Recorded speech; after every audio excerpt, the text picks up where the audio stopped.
So what I really want to talk about today is, the big news out of Brooklyn. So Brooklyn announced that their coach going forward, head coach will be, drum roll. I don't think we really need the drum roll, but in case you missed it, Steve Nash. Yeah, so this kind of shook up the basketball world, I'll say. Is that fair to say? Probably led by Stephen A. Smith's comments. Stephen A. was like, hey, Steve Nash basically got this job because he's a white man due to his white privilege, right? So there's a lot of people, on both sides of the fence of this one.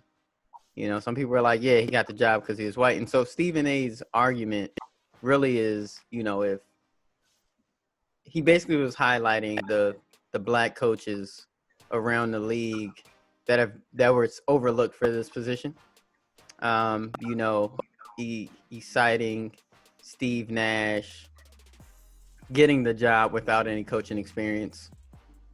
And some of the guys that, a lot of people feel probably at least deserved an interview for this position were, Ty Lue, Mark Jackson. Sam Cassell is a big name that's been thrown around the league in recent years, probably because he's been an assistant for so long now. And people probably like him around the league, players and coaches alike. So, there's a lot of names of people that have been thrown around. And, Stephen A. felt like at the very least, guys should have been interviewed. None of them was ever interviewed for that job? No, I don't think the Brooklyn Nets held any interviews. That's where I was going at. So, it just kind of, they announced that Steve Nash will be the coach. And I don't think anyone knew Steve Nash was even looking for coaching jobs. It kind of came out of left field. It came straight out of nowhere. And I was just like, okay. But we gotta say the general manager might have knew because they have some kind of relationship. Yeah, so GM of the Brooklyn Nets, Sean Marks, was teammates with Steve Nash from 2006 to 2008 in Phoenix. So there's a relationship there. And I think Steve Nash probably actually reached out to him about the coaching job. Steve Nash also had a relationship with Kevin Durant. He was a player development consultant for Golden State for, the last 5 years. And he even had a relationship with Kyrie Irving. When Kyrie was a rookie, Steve Nash was still in the league. And he's worked out with both of those players. So, there's a relationship there. So if you're asking me if I think Steve Nash got the job because of white privilege, I'm not going to say it's 100% because, he's a white man knocking at the door. I will say that if he was black, there's a chance that they probably would have interviewed some other candidates as well. But it's here I'm seeing a lot of relationship, kind of who driving this decision. I also think that it's important to acknowledge, sometimes, when we're talking about white privilege, you got to think about the opportunities that, white people tend to get over black people, right? So I think it's a little bit easier to get into certain rooms. But again, here, you're looking at a guy that was teammates with a guy when he played in the league. I'm not sure of how hard it is to become a player development consultant. But, Steve Nash had that position to have to, formulate that relationship with Kevin Durant. I will highlight though that black coaches aren't given the same opportunities. It's like,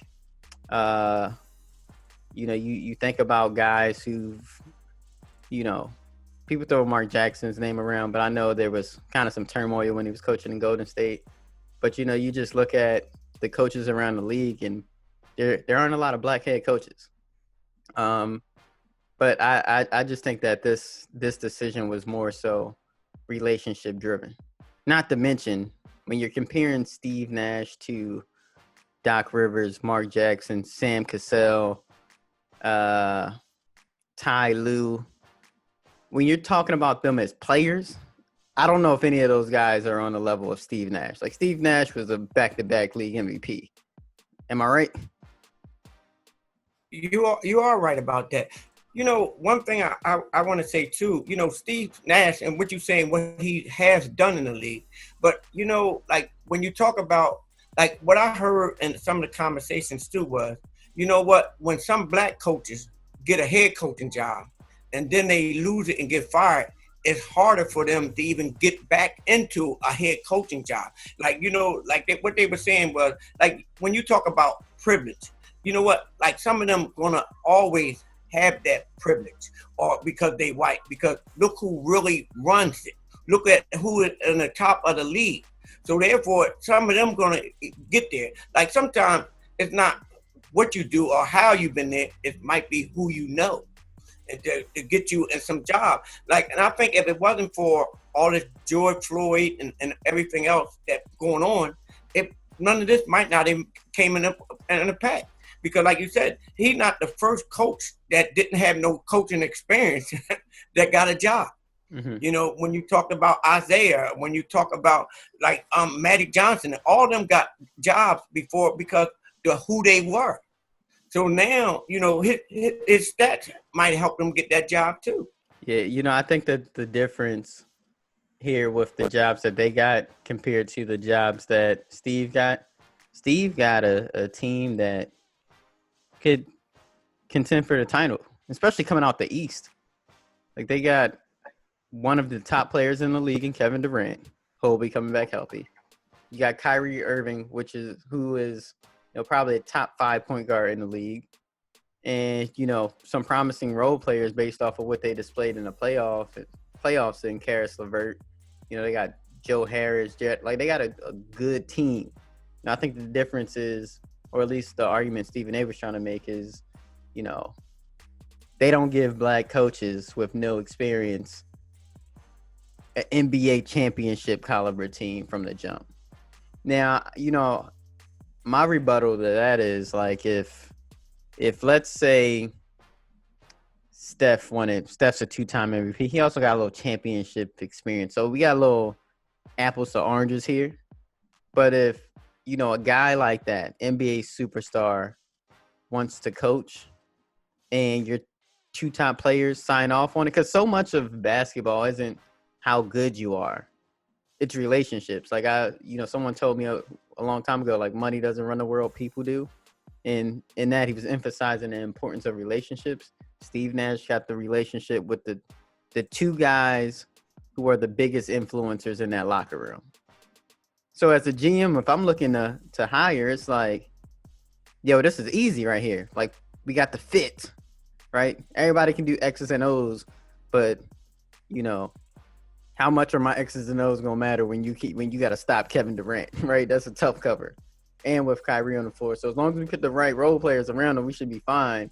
And I think something else to emphasize is, although Steve Nash doesn't have experience coaching on the sideline, as a point guard, you're really that extension of the coach. You know what? And I'm glad, because that's something I was going to say too. And I'm saying he played, what Steve played, 18 years in the league? Something like that. Almost, yeah, I know it's close to 2 decades. Right. He played there. So, and then like you're saying, he a 2-time MVP of the National Basketball League. So, and then like what he third all time in assists in there. He was and he played for good coaches. So like even by you playing, you done learn, and you coach now too. So you done learn from your coaches that you have played under, and you learned to do some things. I was listening to him like yesterday, and Barkley and them was asking them questions, and they was asking them, what way is he going to coach? Is he going to coach like that? And he said no, because he realized that the game has changed. He realized that it got to come there. So he's saying the right things. And he's not saying that he's stuck in what he learned and from his coaches. Now, he might be able to use some things that he got from all of them, but he also got to change because the game changed. Yeah, and I think, I think one thing that playing the point guard position does is it really allows you, and I'm not just saying only point guards get this, because I'm sure, across all positions, if you study the game, you pick up on things, you develop that basketball IQ. But at least from the point guard perspective, like usually when you're the starting point guard, your brain is like the coach's brain, right? And you guys bounce ideas off of each other, because I can tell you from my experience coaching, my perspective can be a lot different than, my point guard who's on the court. We might only be 10 feet away, from each other, but he could see it totally differently, right?